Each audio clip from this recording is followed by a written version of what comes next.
Hi friends, welcome back to my channel. నేనండి మహాలక్ష్మిని. ఇవాళ మన వీడియోలో వచ్చేసి క్యాబేజీ పచ్చడి ఎలా రెడీ చేసుకోవాలో, ఇన్స్టెంట్గా అప్పటికప్పుడు నిలవ పచ్చడి ఎలా పెట్టుకోవాలో ఏమిటి అనేది చూద్దాం ఫ్రెండ్స్. చూసారు కదా, క్యాబేజీ పచ్చడి ఇది మనం బయట పెట్టుకున్నా అలా అని పెట్టుకున్నా మన ఆవకాయలాగే బయట పెట్టుకోవచ్చు ఫ్రెండ్స్. కోసి ఇలాగా ఆరబెట్టేసుకోవాలి. అంటే ఎండ ఉంటే ఒక అరగంట, ఎండ లేకపోతే ఒక గంట అలా ఆరిపోవాలి, తడంతా ఇనిగిపోవాలి ఫ్రెండ్స్. ఆ విధంగా మనం చూసారు కదా పొడవుగా ఎలా ఉన్నాయో ఆ విధంగా కోసేసి మనం ఇలాగ వెండలో వేసేయాలి. చూసారు కదా ఫ్రెండ్స్, ఒక్కొక్క కప్పు వరకు తీసుకున్నాను. ఒక కప్పు కారం, ఇక్కడ 2 స్పూన్ల వరకు మెంతులు ఫ్రెండ్స్, వేయించి పెట్టుకున్న మెంతులు, అలాగే ఆవాలు సరిసమానంగా తీసుకున్నాం. మిక్సీ కొట్టుకొచ్చేద్దాం వెళ్ళి. చూసారు కదా, మిక్సీ కొట్టుకొస్తే అయిపోయింది. మెంతులు ఆవాలు పొడి అయితే రెడీ అయిపోయింది ఫ్రెండ్స్. నెక్స్ట్ వచ్చేసరికి ఇక్కడ చింతపండు ఒక నిమ్మకాయ అంత తీసుకున్నాం ఫ్రెండ్స్, ఎక్కువ కాదు. ఒక నిమ్మకాయ అంత చింతపండు మనం దాంట్లోనే కారం వేసేసి కలిపేసుకుందాం ఫ్రెండ్స్. చూడండి, అమ్మ కలుపుతున్నారు, నేనైతే వీడియో తీస్తున్నాను ఫ్రెండ్స్. ఇక్కడ అమ్మ చేస్తున్నారు. ఇక్కడ అదే పొడి, మనం ఆవాలు మెంతుల పొడి, అలాగే రుచికి తగ్గంత ఉప్పు ఫ్రెండ్స్. నేనైతే ఇక్కడ 3 స్పూన్ల వరకు ఉప్పు అనేది తీసుకున్నాను. అది ఒక 2 కానీ 3 కానీ స్పూన్లు ఉంటుంది. 1 టీ స్పూన్ పసుపు. మీరు ఉప్పు తినేదాన్ని బట్టి వేసుకోండి. నాకు ఇక్కడ 3 స్పూన్ల వరకు ఉప్పు అనేది పట్టింది. చూసారు కదా, ఉప్పు, కారం, మెంతి పొడి, ఆవాల పొడి అంతా కూడా బాగా చింతపండులో బాగా కలిసిపోయేటట్టు కలుపుకోండి ఫ్రెండ్స్. బాగా కలిస్తేనే బాగుంటుంది. దాంట్లోనే వెల్లుల్లి రెబ్బలు, మనం ఆవకాయ అయితే ఎలాగైతే కలుపుకుంటామో సేమ్ ఫ్రెండ్స్, ఏమీ తేడా లేదు. పోపు ఒకటే తేడా మనకి, అలాగే ఉంటుంది. చూసారు కదండి, అదేవిధంగా మనం క్యాబేజీ పచ్చడి అనేది కాలీఫ్లవర్ కానీ క్యాబేజీ కానీ ఇదే విధంగా పెట్టుకోవాలి ఫ్రెండ్స్. మనమైతే పెట్టుకోవడం కూడా చాలా ఈజీ, చాలా టేస్టీగా ఉంటుంది ఫ్రెండ్స్. ఇది నార్మల్గా కాదు, మనకు ఆవకాయ ఎలాగైతే ఉంటుందో బయట పెట్టేసుకుంటే ఒక జాడీలో, ఎక్కువ పెట్టుకునే వాళ్ళకి, తక్కువ పెట్టుకునే వాళ్ళకి ఏమీ లేదు ఫ్రెండ్స్. ఇలా ఎండిపోయినాయి, కొంచెం వడిలినట్టు అయినాయి కదా, బాగా వెండి అవసరం లేదు. ఇలాగా వడిలినట్టు అయితే చాలు ఫ్రెండ్స్. చూసారా, ప్రతి ఒక్కటి కూడా మనకి చూసారు కదండి. ఈ కప్పు మనకి క్యాబేజీ కూడా వేసేసుకోవాలి. వేసుకున్నాక అమ్మ కలుపుతున్నారు కదా ఫ్రెండ్స్. చూసారు కదా, అమ్మ చేతిది ఎంతైనా మనకి టేస్ట్ అనేది చాలా బాగుంటుంది కదా. మనం కలిపే కన్నా అమ్మ కలిపింది చాలా బాగుంటుంది, చాలా టేస్టీగా కూడా ఉంటుంది ఫ్రెండ్స్. చూసారు కదా, అలా బాగా కలుపుకోండి, అప్పుడే కదా మనకి టేస్ట్ అనేది చాలా బాగుంటుంది. దాంట్లోనే ఆయిల్ వేసుకోవాలి. అప్పుడు నూనె వేయడం వల్ల కలర్ అనేది నింపుగా వస్తుంది. ఇక్కడ 1/2 కేజీ వరకు నూనె అనేది పట్టేసింది ఫ్రెండ్స్. నాకైతే 1/2 కేజీ పైనే పట్టేసింది నూనె అనేది.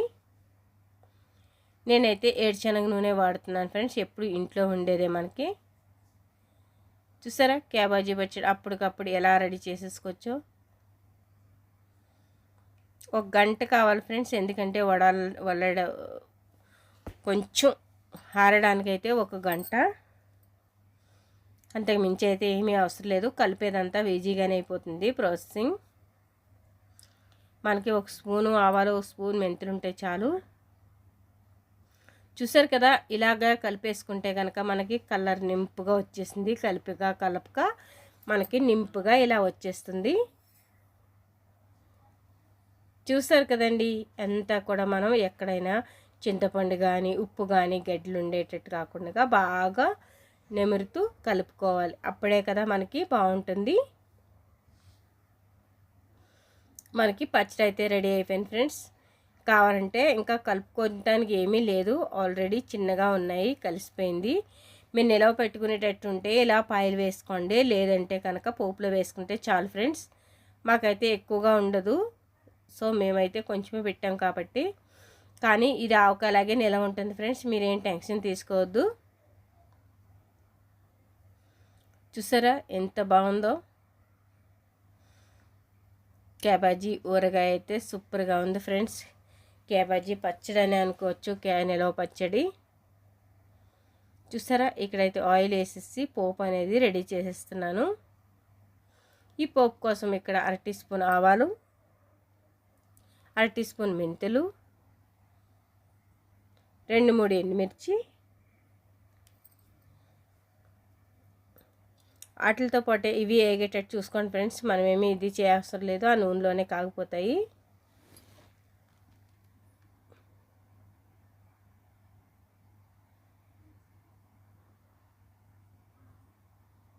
చూసారా ఇలా చిట్పట్లు అన్నప్పుడే మనం పోపు అనేది కమ్మగా ఉంటుంది. చూసారు కదా ఫ్రెండ్స్. ఇక్కడ కరివేపాకు వేసుకోండి. స్టవ్ ఆఫ్ చేసుకుని కరివేపాకు వేసుకోవాలి ఎప్పుడు కూడా, ఎందుకంటే చిటపట్లాడి మన మీదకి పడే అవకాశం ఉంటుంది కాబట్టి. చూసారండి ఇలా మనకి రెడీ అయిపోయింది. ఇలా రెడీ అయిన పచ్చట్లో ఇంకొంచెం వెల్లుల్లి దంచి ఇలాగ తలకొట్టేసి ఆయిల్లో వేడి చేసి వేసేస్తామే. ఇది మిస్ అయింది ఫ్రెండ్స్, ఏం కాదు, ఈ పోపుతో పాటు వేయాలి. కొంచెం మిస్ అయింది, అందుకోసమే వేస్తున్నాను ఫ్రెండ్స్. చాలా బాగుంటుంది ఇలా పోపులో వేస్తేనే కదా మనకు టేస్ట్ అనేది చాలా బాగుంటుంది. చూసారా ఎంత బాగుందో, చాలా టేస్టీగా ఉంది కదా ఫ్రెండ్స్. ట్రై చేస్తారు కదా, ట్రై చేశాక ఎలా వచ్చింది ఏమిటి అనేది కామెంట్ చేయండి. మీకు నచ్చిందా? నచ్చితే కంపల్సరీగా ఫ్రెండ్స్కి రిలేటివ్స్కి షేర్ చేయండి. వెంటనే బెల్ కొట్టడం అస్సలు మర్చిపోవద్దు ఫ్రెండ్స్. మీ ఫ్రెండ్స్కి రిలేటివ్స్కి ఫార్వర్డ్ చేయండి, కామెంట్ చేయండి. కామెంట్ రూపంలో మాకు తెలియపరచండి ఎలా వచ్చింది ఏమిటి అనేది వీడియో. చూసారు కదా ఫ్రెండ్స్ ఎంత బాగుందో పచ్చడి అనేది. దీనికి 2-3 రోజులు ఊరాలనే పని లేదు, వెంటనే కూడా తినేయచ్చు, అంత బాగుంటుంది. ఒక్కసారి ట్రై చేస్తారు కదా, ట్రై చేశాక ఎలా వచ్చింది ఏంటి అనేది కామెంట్ చేయండి ఫ్రెండ్స్. మీరు అలాగే ఊరికే వదిలేకుండా కామెంట్ చేయడం అస్సలు మర్చిపోవద్దు. లైక్ కొట్టండి, పూర్తి వీడియో చూడండి, అప్పుడే మీకు ఒక ఐడియా అనేది వస్తుంది ఫ్రెండ్స్. ఎందుకంటే ఎలా చేస్తున్నారు, ఎంత కష్టంగా ఉంటుంది ఏంటి, ఈ విధానం ఏంటి అనేది పూర్తి తెలుస్తుంది. Thank you so much friends. ఫ్రెండ్స్కి రిలేటివ్స్కి షేర్ చేయండి. Thank you, welcome.